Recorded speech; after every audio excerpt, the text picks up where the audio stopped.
Hi friends, എൻ്റെ പുതിയ വീഡിയോയിലേക്ക് എല്ലാവർക്കും സ്വാഗതം. ഇനി നമുക്ക് മറ്റൊരു മരുന്ന് കഞ്ഞി ഉണ്ടാക്കുന്നത് എങ്ങനെയാണെന്ന് നോക്കാം. ഇത് കുറച്ച് പച്ചമരുന്നുകളെല്ലാം കൂടെ ചേർത്തിട്ടുള്ളൊരു മരുന്ന് കഞ്ഞിയാണ്.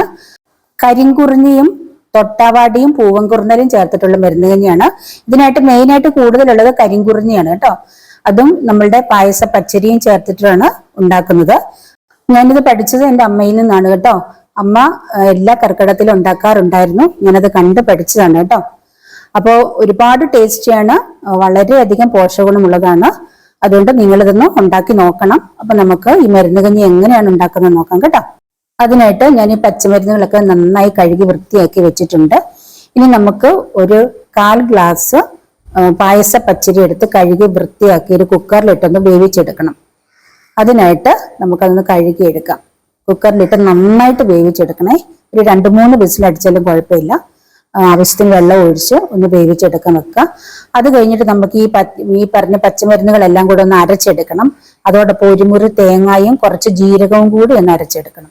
അപ്പൊ നമുക്ക് ഈ പച്ചമരുന്നുകളൊക്കെ അരച്ചെടുക്കാം. കുറച്ച് വെള്ളം കൂടെ ഒഴിച്ച് വേണം അരയ്ക്കാനായിട്ട്. നന്നായിട്ട് അരയണം. ആ തേങ്ങയും നല്ലവണ്ണം അരയണം. തരിയൊന്നും ഇല്ലാതെ നന്നായിട്ട് അരച്ചെടുക്കണം കേട്ടോ. ഇനി നമുക്ക് അരി വെന്തോന്ന് നോക്കാം. അത് നന്നായിട്ട് വെന്തിട്ടുണ്ട് കേട്ടോ. നല്ല രീതിയിൽ വെന്തിട്ടുണ്ടെങ്കിൽ നമുക്ക് ആ മരുന്നുകൾ അരച്ചത് അങ്ങോട്ട് ഒഴിച്ചു കൊടുക്കാം. നന്നായിട്ടൊന്ന് ഇളക്കി കൊടുക്കണം. ചെറിയ തീ വെച്ചിട്ടുണ്ടായിരിക്കണേ. ചെറിയ തീയിൽ വേണം ഇതെല്ലാം ചെയ്യാനായിട്ട്. ഇനി നമുക്ക് അതിലേക്ക് തേങ്ങ അരച്ചതും കൂടെ ഒന്ന് ഒഴിച്ചു കൊടുക്കണം. അതിനുശേഷം ആവശ്യത്തിന് ഉപ്പും ചേർത്ത് കൊടുക്കണം കേട്ടോ. അപ്പൊ ഈ മരുന്ന് കൂട്ടുകളുടെ ഗുണങ്ങൾ എന്തൊക്കെയാണെന്ന് അറിയണ്ടേ? ഇത് വാതരോഗങ്ങൾക്ക് നല്ലതാണ്, ശരീരവേദനയ്ക്ക് നല്ലതാണ്, സന്ധിവേദന, നമ്മുടെ ശരീരത്തിൽ ഉണ്ടാകുന്ന നീർക്കെട്ട്, ഇതിനൊക്കെ വളരെ നല്ലതാണ് കേട്ടോ. പിന്നെ ക്ഷയരോഗങ്ങൾക്ക് നല്ലതാണ്, സ്കിൻ പ്രോബ്ലംസിനൊക്കെ നല്ലതാണ്. അപ്പോൾ നമുക്ക് തേങ്ങയും കൂടെ ഒഴിച്ചതിന് ശേഷം നല്ലവണ്ണം അതൊന്ന് മിക്സ് ചെയ്ത് ഒരു നല്ല രീതിയിൽ ഒന്ന് തിളക്കണം. ആ പച്ചമരുന്നൊക്കെ ഒന്ന് തിളപ്പിച്ചെടുക്കണം കേട്ടോ. ആവശ്യത്തിന് ഉപ്പും ചേർത്ത് കൊടുക്കണേ. നമ്മൾ അതിലേക്ക് ആവശ്യത്തിന് വെള്ളവും കൂടെ ചേർത്ത് കൊടുക്കണേ. നമ്മൾ അരപ്പുകളൊക്കെ ഇടുമ്പോൾ മിക്സി കഴുകിയൊക്കെ വെള്ളം കൂടെ ഒഴിച്ചു കൊടുക്കുക. അല്ലെങ്കിൽ കുറച്ച് കഴിഞ്ഞ് ഇരിക്കുമ്പോൾ കുറുകി പോകും. എന്നിട്ട് ആവശ്യത്തിന് വെള്ളം കൂടെ ഒഴിച്ച് വേണം തിളപ്പിക്കാനായിട്ട്. അപ്പോൾ നമുക്ക് അടിപൊളി ടേസ്റ്റാണ്. അതിൻ്റെ നല്ല പോഷകഗുണമാണ്. നിങ്ങൾ എല്ലാവരും മരുന്ന് കഞ്ഞി വെച്ച് കഴിക്കണം കേട്ടോ, പല ടൈപ്പിലുള്ള.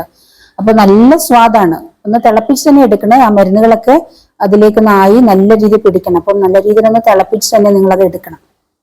അപ്പൊ തീർച്ചയായിട്ടും നിങ്ങൾ എല്ലാവരും ഉപയോഗിക്കണം. നിങ്ങൾക്ക് ഈ ഒരു കർക്കിടക മാസത്തിൽ ഇതൊക്കെ ഉപയോഗിക്കുന്നത് ശരീരത്തിന് വളരെ നല്ലതാണ് കേട്ടോ.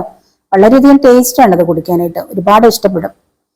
അപ്പം ഇതാണ് മരുന്ന് കഞ്ഞി. അപ്പൊ നിങ്ങൾക്കൊക്കെ ഇഷ്ടപ്പെട്ടിട്ടുണ്ടെന്ന് വിചാരിക്കുന്നു. ഇഷ്ടപ്പെട്ടെങ്കിൽ ലൈക്ക് ചെയ്യുക, കമന്റ് ചെയ്യുക, മറ്റുള്ളവർക്കൊന്ന് ഷെയർ ചെയ്ത് കൊടുക്കുക കേട്ടോ. അപ്പൊ ഇനി മറ്റൊരു വീഡിയോയുമായി കാണുന്നവരെ ബൈ.